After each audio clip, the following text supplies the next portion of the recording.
professional social workers who are out in the field in client-based settings. I've been at NYU for about 3 years, and when I started here, one of the first things that I realized was how many smart and talented people were at the university. And I started poking around a little bit towards that end and, asking people questions about sharing resources or sharing information or working together on projects. And I realized that there was this gap in NYU where we had all of these siloed IT organizations who weren't working together. And at that point, we started the conversation about Torch Tech. And before I get into Torch Tech, I just want to come back to present day. Hopefully you can still see my screen. I don't know if you all have, you should see currently on the screen a news story from NBC. And I heard about this last night, that you may be familiar with the shooting at Sandy Hook Elementary that was about 2 years ago. After that happened, someone decided to build playgrounds for each of the victims of the school shooting. And he did this in honor of both the Sandy Hook Elementary, the people who were victims, and in reaction to Hurricane Sandy, because playgrounds had been destroyed. And over the course of 2 years, he built 26 playgrounds with the help of people from the community. This was a retired firefighter who decided to do this of his own goodwill. And as I was hearing this story, I couldn't help but to think how powerful it was that there's one individual who felt that there was something really important to do, was able to get people to come together to make that happen. And it makes me think that in our day-to-day world in higher education, where at our desk in our offices doing all of this great work, but we're really isolated, and we don't know a lot of times who in the organization to go to answer questions, to get help from, to give help to, and we're kind of all floating out there on our own. And I thought to myself, wow, how amazing that people came together around this tragedy and they rebuilt themselves. Now, higher education isn't really in a tragic state presently, but we're certainly going through difficult times. And we've heard stories about disruption in higher education. We've heard stories about universities cutting budgets drastically, services being reduced. It's at the conversations about MOOCs and online learning have really sparked this idea about what is higher education and where does it belong and what work should we be doing. And in a lot of institutions, especially public and state universities and community colleges, it's a really tough time out there, and we need each other to survive. We need each other to grow and prosper, and we really depend on each other now. At New York University, it's in a positive frame of reference that we're becoming this globally networked university, and so our support systems are critical for supporting that growth. And at other institutions, that support is important for just staying alive. But however you look at it, the community really matters, and it means something. And that's all of us. We're all here trying to figure out how to connect with each other to have the most positive experience for our organizations. So I think that's just something I really want to convey to you guys. Today, I want to tell you a little bit about Torch Tech in the context of NYU, talk about some of the impact that we've seen from creating this organization, and we'll talk about some challenges and opportunities. Please ask questions along the way. I encourage the conversation. So NYU is a huge place. We have study over 25 study away sites. We've got 3 portal campuses. We've got over 50,000 students. The community itself in New York City, I believe, is the 2nd largest employer in New York City. It's the largest landholder in New York State. NYU is huge. And I told you I started here 3 years ago, and I realized very quickly how many smart and talented people there were. And I was personally lost in this sea of NYU. And there really wasn't a place for me to connect with my colleagues, and for my colleagues to connect with each other, and for us to gain from the shared wisdom that exists. So, so we set out to create that, and it seems to fit really well here, because at the highest level, our president of the university deeply believes in communities. He was recently presenting at a conference that I was, that I had heard through a colleague, where he was talking about the importance of communities and communities of communities. And in a globally networked university like ours, it's really important because the technology is helping us to connect, but technology has this adverse effect also of separating us even further. And so TorchTech and NYU is here to support this human connectivity that's so important to the work that we do. I think we would all agree that the conversation we're having today, as great as it may be for us, would be even more meaningful if we were face-to-face. You can see me, but I can't see you. So while the technology is providing value added, it's also not giving us that depth of connection that's so important face-to-face. And so TorchTech really aims to maintain this human connectivity.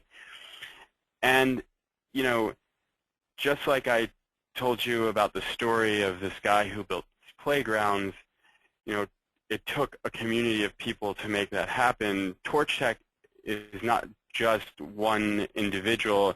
It's a group of individuals who have come together over the past couple of years to really make this happen. And this list is only partially representative of the folks who have been involved at some level in TorchTech.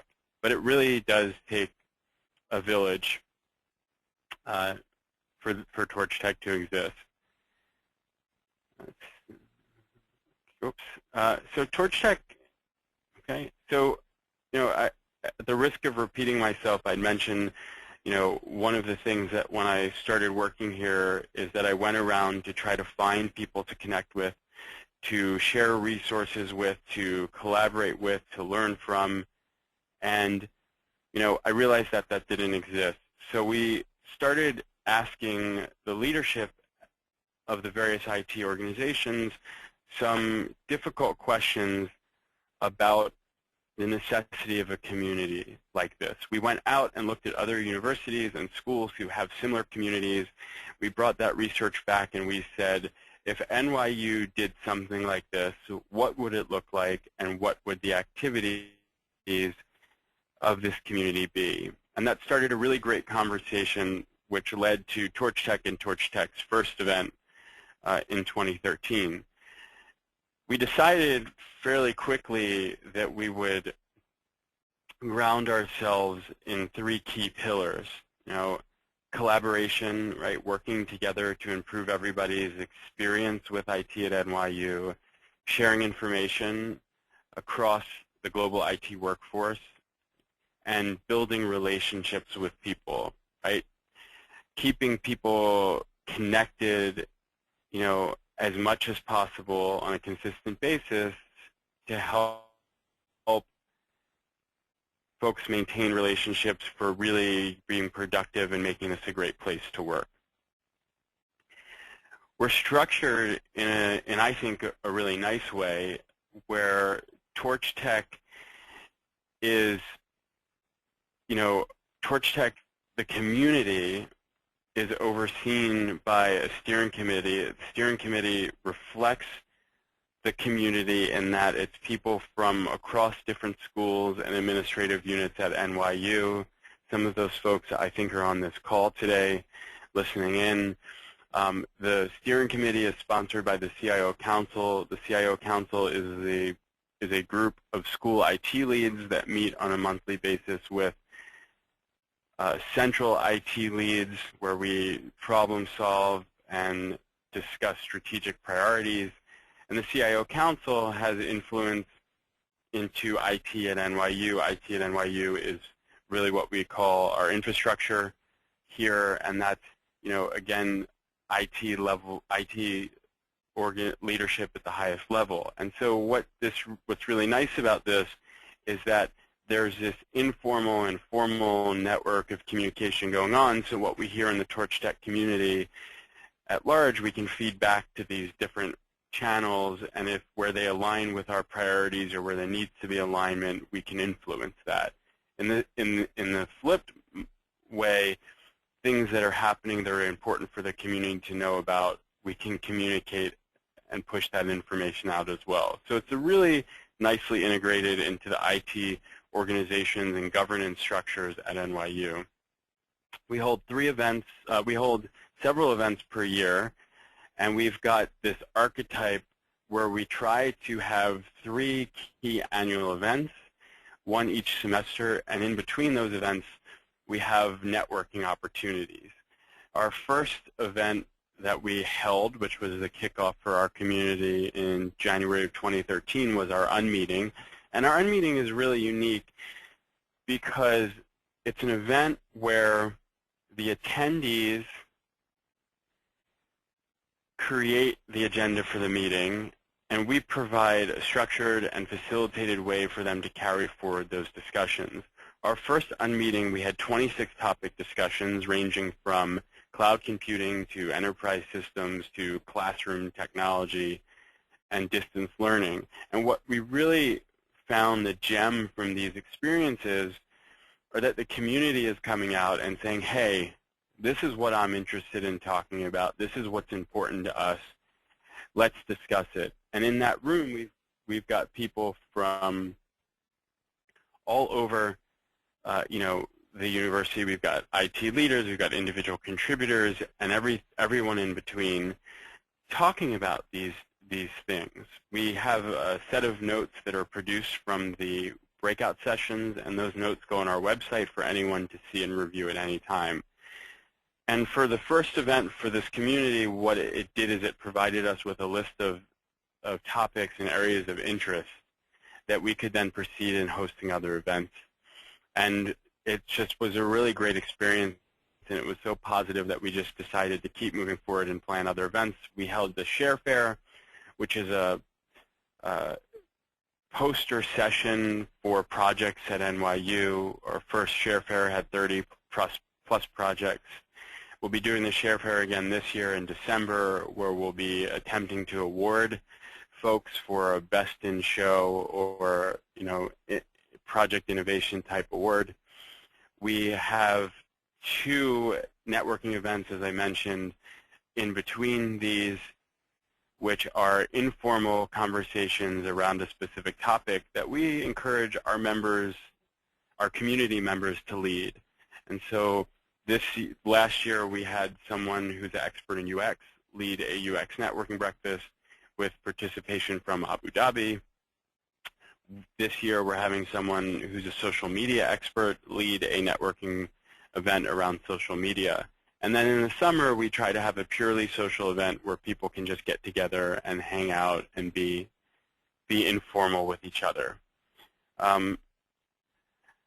So I jumped ahead of myself a little bit to tell you about the Unmeeting, but this is our agenda creation wall, and this is where during the facilitation of the agenda we take the agenda items and post them up for people to see so that they know the location and the session number of that particular agenda.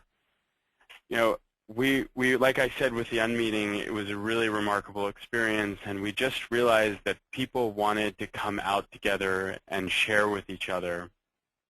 And the feedback we got really gave us the confidence to do more.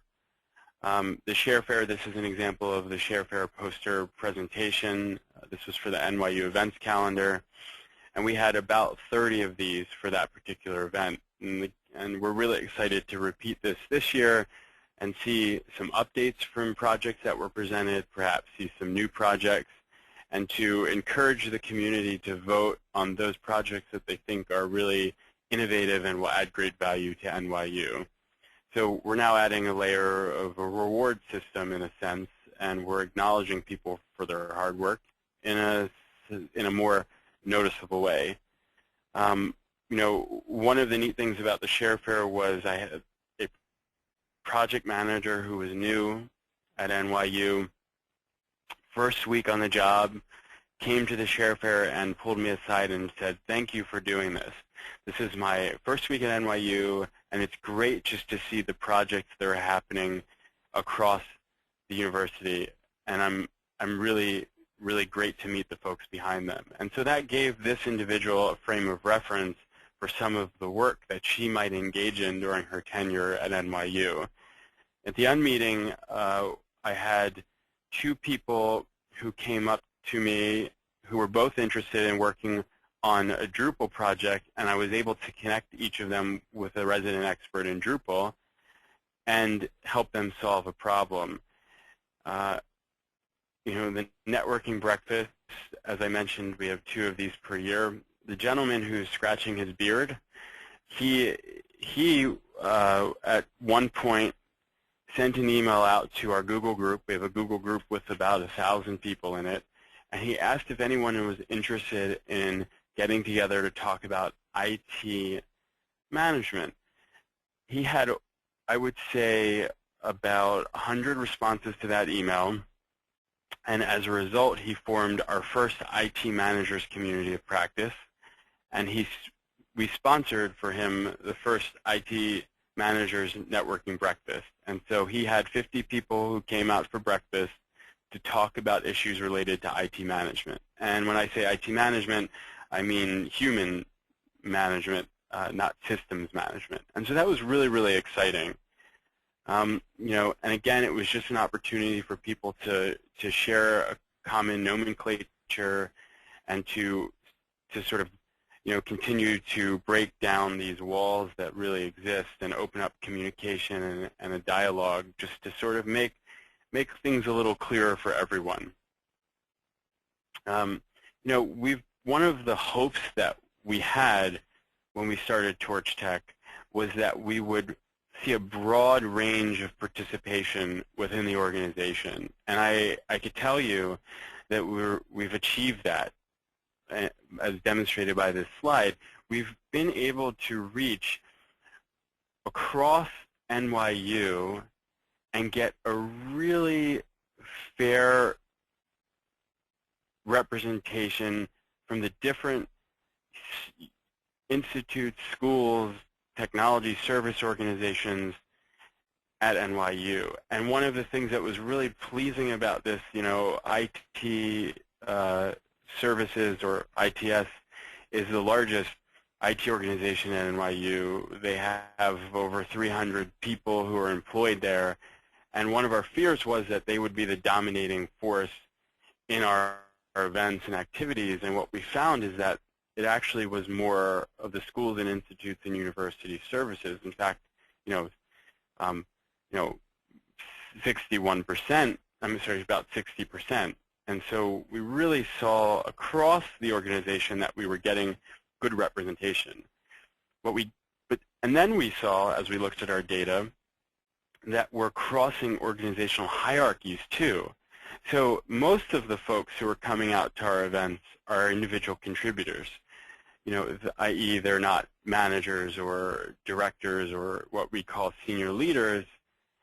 They are, you know, line employees, for lack of better terminology, and that's awesome because we're seeing, you know, that those folks are really engaged, and there's still senior leadership there and management there, so that we're having, you know, conversations across the hierarchies. But you know, these folks are engaged, and what this gives us hope for is that Torch Tech is really contributing to employee retention, because if people are invested in the place that they work, then it's more likely to be an enjoyable place for them to work.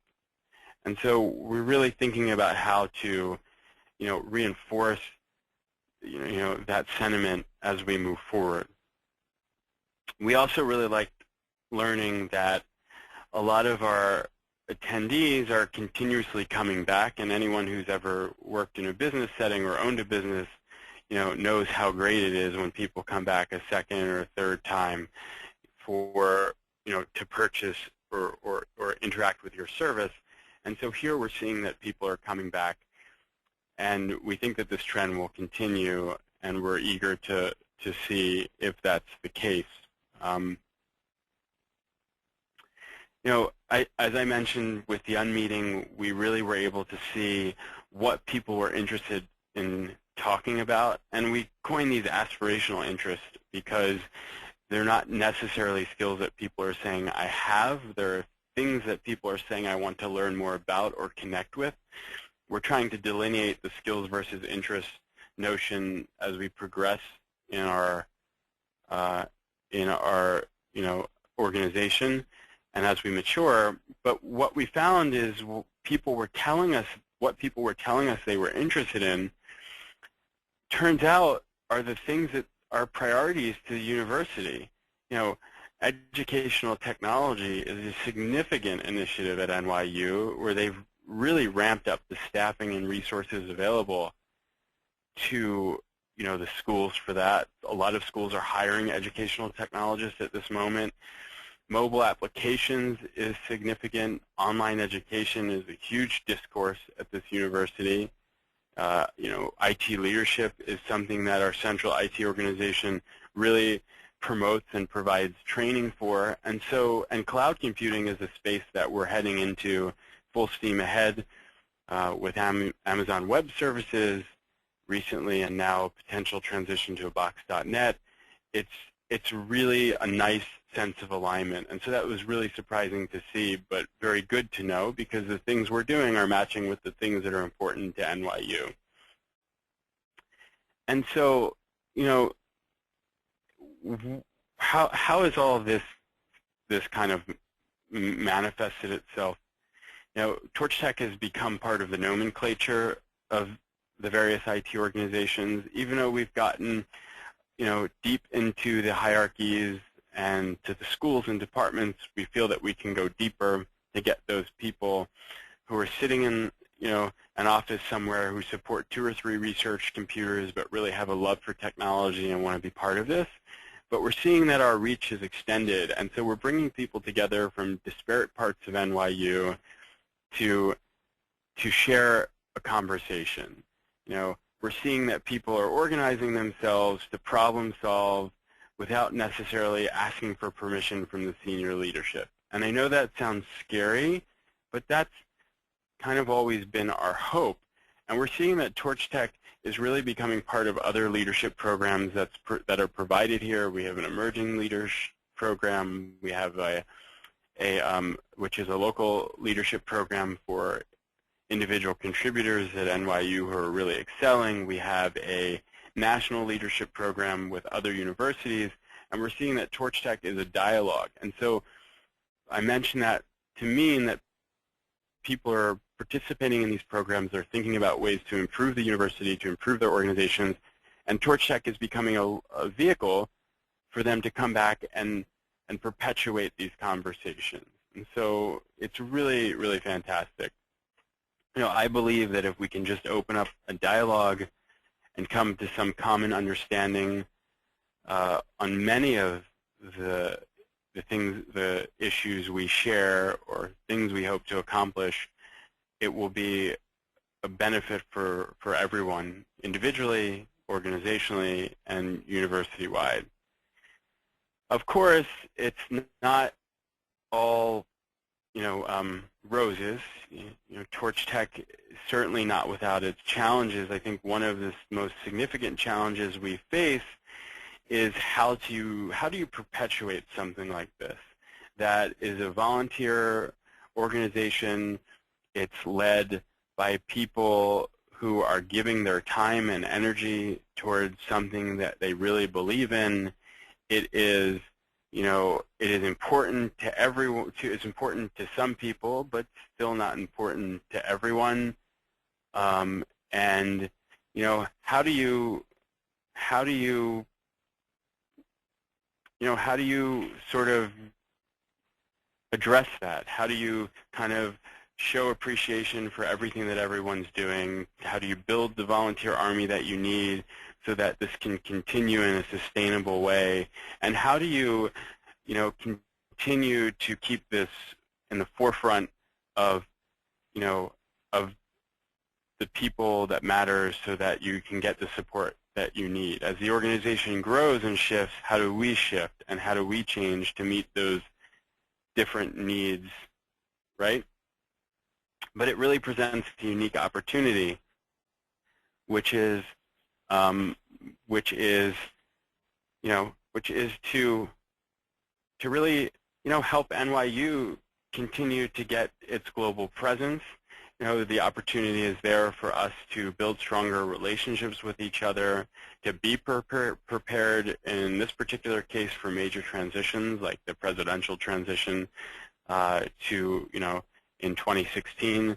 And so, the opportunity here is to strengthen us as employees, to strengthen us as organizations, and to strengthen us as a university and institution, because we're building a stronger web of connectivity here.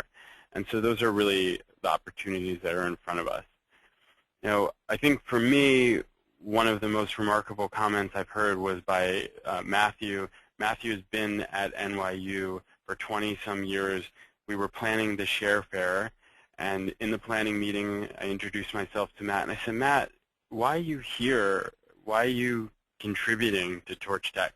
And this is how he responded.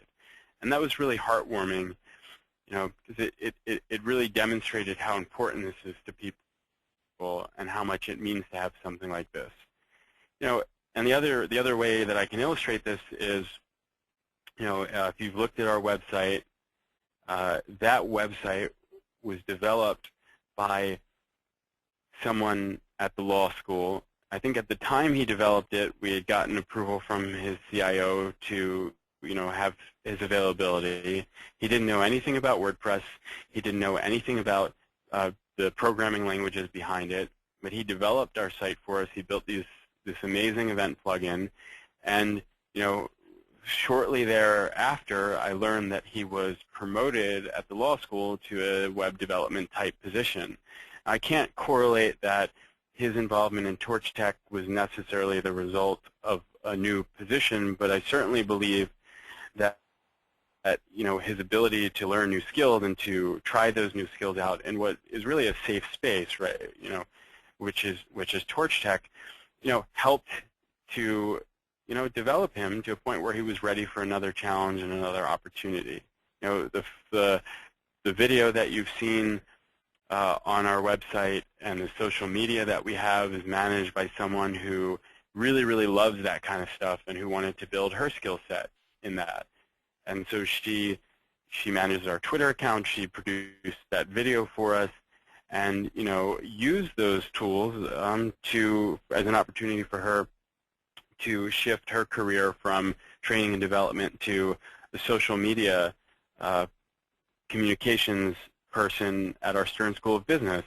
And that's really an amazing thing, that people can find a space within this university to improve their skill set, to learn more, to get to know people, not only to do better in what they're doing day to day, but to do better personally and professionally. And that just makes me smile, and it makes me happy.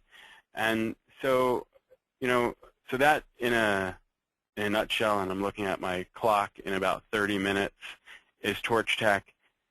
And I'm really glad that I had the opportunity to share it with you guys. And so I think now I'll just, if there's some questions, I'd love to hear the questions you have and perhaps, converse with you a little bit. Hi, Evan. This is Beth. I just wanted to follow up. So if we're all very busy, we don't have enough time to get everything done, if we could just do one thing to try to facilitate this type of community getting started, do you have any recommendations as to what that might be? Well, that's a great question, and it points to the fact that it doesn't need to be a big thing. That this that this is something, and it doesn't have to be on this scale.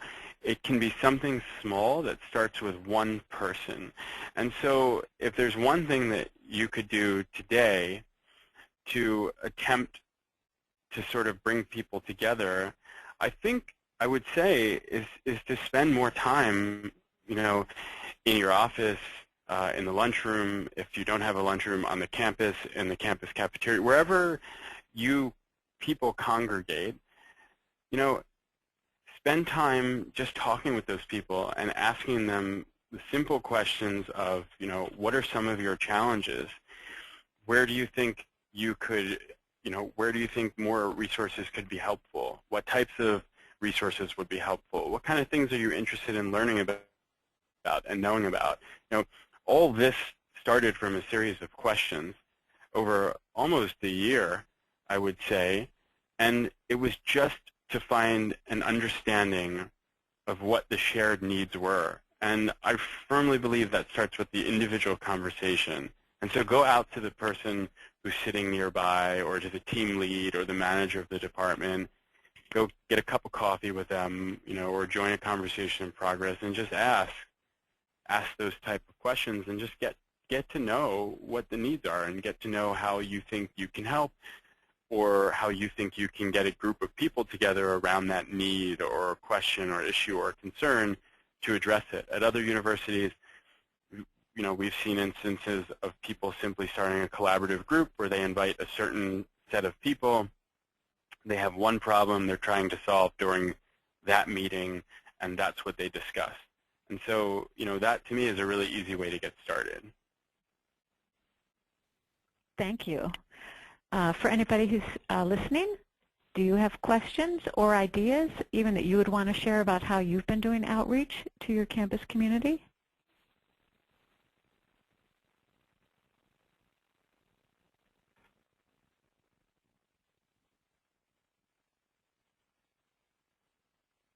I'm just trying to give people a little bit of time to think. Of course, yeah. Evan, I was going to say a backup question a little bit. Were there any kind of regular meetings just between central IT and distributed IT for just sharing of information prior to Torch Tech starting? The closest thing we had was a CIO council, and it wasn't really structured in a way that we were, it was a channel to to push updates on strategic priorities, but it wasn't a place to collaboratively discuss those. We've since re-engineered the CIO Council to be, so it's being more led by school leadership at this point. But they're really, I can only tell you what I've heard from other people who've reacted to Torch Tech, which is, I don't think that there was anything like this that existed. I think attempts to do this weren't as successful, and I think the reason why this worked is because the university is in a place in its culture and in its growth where this idea of community is strong, and this idea of coming together is strong. I think the globally networked, the effort to build a globally networked university is really, a big reason why something like this was so successful, because it was, we were growing so rapidly and we were becoming so big that, we were working more collaboratively, at some level. And so I think that set a platform for this. I've heard that sentiment from folks, and it's been my, but I've been here for 3 years, so I don't really know specifically other than the CIO Council, but I've heard no. Great, thank you so much. I haven't seen any other questions come in, so I do want to let the audience know that this has been recorded. I know personally I work with some distributed IT out in the various colleges within my university, and I'm excited to be able to share this idea with them. I find it personally a little scary, and yet nonetheless I think based on your success, Evan, I think I might just try to overcome that somehow and just step out, as you alluded to, and just kind of do one thing in a real collaborative way. Yeah. Any final thoughts? Well, it is scary because it represents change at some level. And I think it's uncomfortable for a lot of people who aren't used to getting out and working with others. Some of us are in very unique positions because our job requires us to go out and work with other areas of our school or college or institution, and that's really nice. But a lot of folks don't have that luxury. They work with the people within their department. They spend most of their day isolated at their desk, and so it's a little uneasy, just the notion of being out there and being out there without a real sense of any outcome. One of the greatest challenges for me was being open-minded and not looking towards a specific solution, but just being open to the experience and not knowing where we were going to end up. And I still don't know where we're going to end up. I think where we've landed is great, and there was some intentionality behind that and some purpose. But in the very beginning, it was mostly uncertain, and a lot of the things that happened were the result of just people putting their ideas on the table and us taking those ideas and shifting them or molding them to meet the sort of understood needs that were out there. And that is scary. It's very scary. But what we find is as people step out and they see the folks who they've been talking on the phone to for a year or 2 years or 3 years, or the folks that they've heard about but never had an opportunity to meet, or they hear that someone else is struggling with the exact same problem that they have, whether it's technical or not technical, there's a sense of relief, and there's this elated sense of, wow, this is great. I could finally meet so-and-so. Finally, someone else who can help me solve this problem. And that kind of just makes it all worthwhile at the end of the day. And it then becomes this place where people say, oh, that was really great. When are you doing that again? And they look forward to coming out and seeing people who they've now identified as part of their network. So it is scary at first, but it's worth the journey. Well, thank you so much, Evan. Thank you for sharing your experience and your adventure so far. For those of you who are listening, as I mentioned, this is recorded, and it should be available within a few days on the SIGUX website. And registration is still open for the SIGUX conference being held the first week of November in Salt Lake City. So I hope to see some of you there. Thank you so much again, Evan. Thank you very much. Bye.